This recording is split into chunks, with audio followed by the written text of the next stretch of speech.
Ladies and gentlemen, I'm Rushilda Ismail and you're watching Kini News. Pakatan Harapan leaders have agreed a cabinet reshuffle to take place, and the focus is now on whether Prime Minister Dr. Mahathir Mohamad will decide to do this. Many have also questioned if Anwar Ibrahim will be in the cabinet this time. However, the PKR president doesn't seem to be interested in joining.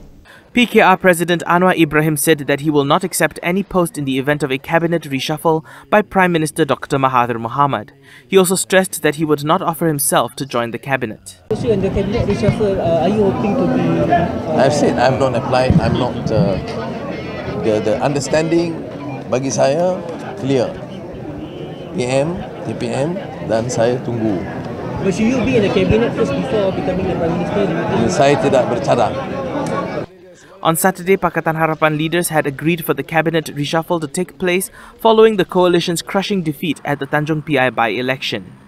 This was told by the Harapan Presidential Council chairperson Dr. Mahathir Mohamad after the party's Presidential Council meeting at the Yayasan Leadership Foundation in Putrajaya.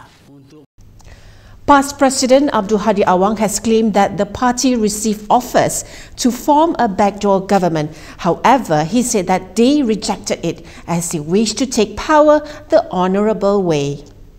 According to a report in the Malaysian Insight, past President Hadi told the crowd at the Muafakat Nasional Selangor Ceramah on Saturday about an offer to form a quote backdoor government, but declined to mention who had made it. In his speech, he said that PAS will enter through the front even though the back door is open. He added that talk of a backdoor government has gotten the Pakatan Harapan leadership running scared, and there is now confusion in Pakatan Harapan. Hadi had reportedly said that they had rejected the offer as they wanted to take power the honourable way in the 15th general elections through their pact with UMNO. There were speculations that former UMNO Vice President Hishamuddin Hussein is attempting to form a government without DAP and Amanah. This escalated when more than 22 Barisan Nasional MPs gathered at Economic Affairs Minister Azmin Ali's official residence in Putrajaya for a meeting. Hishamuddin has denied the existence of such a plot, while the MPs there claimed that the meeting was about economic affairs and allocations for their constituencies. PKR Vice President Zuraida Kamaruddin has hit out against the party for selective justice following the dismissal of Sarawak PKR Chief Barubian's former political secretary Zakaria Abdul Hamid over suspicion of corruption and bribery. PKR Vice President Zuraida Kamaruddin has slammed the decision by her party to sack Sarawak PKR Chief Barubian's former political secretary Zakaria Abdul Hamid over suspicion of corruption and bribery. PKR had yesterday dismissed Zakaria and Pahang PKR member Ismail Dul Hadi with immediate effect. The party's disciplinary board chairperson Ahmad Kasim said the board made the decision after being advised by the MACC via a letter dated October 23, 2019. Zuraida said that the dismissal would only raise a question mark about selective justice within the party, given that only certain individuals are being targeted as if it is in the interests of certain leaders. And if it was really true that there is a recommendation from the MACC for political parties to take action against party members who have not been proven guilty in court, then the party is, quote, obliged to take action against the other party members who are clearly in violation of the country's laws. She said this involves cases of assault, gangsterism, and asking for bribes during a party election. Prime Minister Dr. Mahathir Mohamad said Pakatan Harapan will review and fix its mistakes following the coalition major defeat in Tanjung Piai. Prime Minister Dr. Mahathir Mohamad said Pakatan Harapan has identified problem areas that need to be resolved after a post-mortem briefing on the coalition's crushing defeat in the Tanjung Piai by-election. Mahathir declined to say what the problems were. He said that the ministers and Pakatan Harapan component party leaders each knew about their own mistakes and will take steps to overcome them. Kita juga dengar berkenaan dengan tindakan-tindakan lain dan semua ini akan diberi perhatian oleh kita dan mungkin kita akan ambil tindakan jika didapati kita perlu ambil tindakan. We will see, we will find out what the people are not happy about. And if they point out that we have not done anything, then we'll try to correct. Or if they point out that we must reshuffle, we'll consider. A BN MP suggested today that all MPs should sing the national anthem and recite the Rukun Negara before the start of every Dewan Rakyat session. Barisan Nasional's Jempol MP Salim Sharif made a suggestion in the Dewan Rakyat today that all members of parliament should sing the national anthem and recite the Rukun Negara before the start of every Dewan Rakyat session to increase their spirit of patriotism. He raised the matter when de facto National Unity Minister P. Wethamurthy was answering a question about the government's initiative to instill patriotism among the people and the action to be taken against those who question the duties and responsibilities of the royalty, soldiers, police, among others. Saya melihat bahawa kalau ikutkan tidak ada masalah apa pun negara kita ini. Tapi saya ingin bertanya kepada menteri, dalam kita memperkukuhkan kesetiaan kita kepada negara, adakah pihak kementerian sebelum kita memulakan dewan, adakah baiknya kita menyanyikan lagu Negaraku dan juga kita membaca Rukun Negara agar terserap dalam jiwa kita bahawa kita memegang undang-undang yang ada di negara dan kecintaan kita kepada negara. Mengenai cadangan yang berhormat tentang adakah baiknya nyanyikan lagu Negaraku dan juga baca Rukun Negara, saya berpendapat itu adalah satu cadangan yang amat bagus. Dan mungkin kita mula ni. Dan mungkin boleh Tan Sri Speaker membuat ruling yang berpatutan lah, ya. And coming up next, residents turn out in record numbers to vote in Hong Kong on Sunday following 6 months of anti-government protests in the embattled city, leading to a landslide victory for Hong Kong Democrats in local elections. And former mayor of New York City, Michael Bloomberg, enters the US presidential race. That and more up next.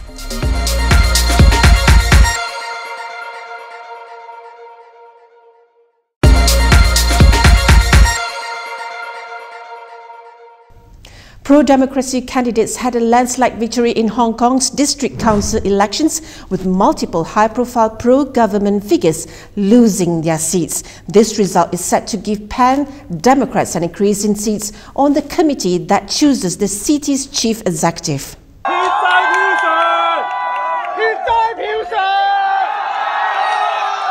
The crowd outside various election tallying centres in Hong Kong were ecstatic. The pro-democracy camp in Hong Kong had won 17 out of 18 district councils. Slogans were heard everywhere.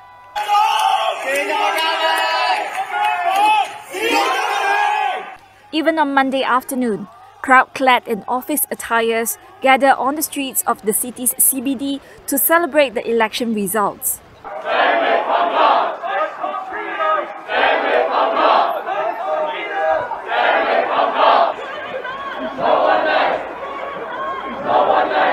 Among the 452 seats up for grabs, the Pan-Democrats won 347, the Independents, many of them pro-democracy, won 45, while the pro-establishment camp was left with just 60, losing a shocking total of 232 seats from the last election. Hong Kong's district councillors have little political power and mainly deal with local issues like bus routes and rubbish collection. But they also get to choose 117 out of their numbers to sit on the 1,200-member committee that selects Hong Kong's chief executive. The pro-Democrats' landslide victory of winning 17 out of the 18 district councils makes it likely to be awarded all 117 seats in the committee. The message is clear. The Hong Kong people had sent a loud no to Beijing. 咁容許我喺度咧，係鞠個躬，向市民咧係表達呢啲心聲。我相信咧，今次市民透過係區議會選舉係表達嘅聲音咧，除咗我哋，其實係政府咧都係清楚聽到嘅。咁我亦都期望政府咧，亦都係要深刻去檢視。檢討佢過去工作特別喺呢幾個月嚟處理逃犯條例，以至係恢復秩序方面嘅不足。我相信呢個都係普遍市民對於政府嘅要求。Starry Lee, chairwoman of the city's largest pro-Beijing party, says they heard the people. With the thrashing suffered by the pro-Beijing camp, it would appear that the city's chief executive, Carrie Lam's position was becoming increasingly untenable. In a statement released online on Monday, Lam said the government respected the results. She said the government would, quote, listen humbly to citizens' opinions and reflect on them seriously. The hope from activists is that the overwhelming victory of the pro-democrats will force the government to take protesters' demands more seriously.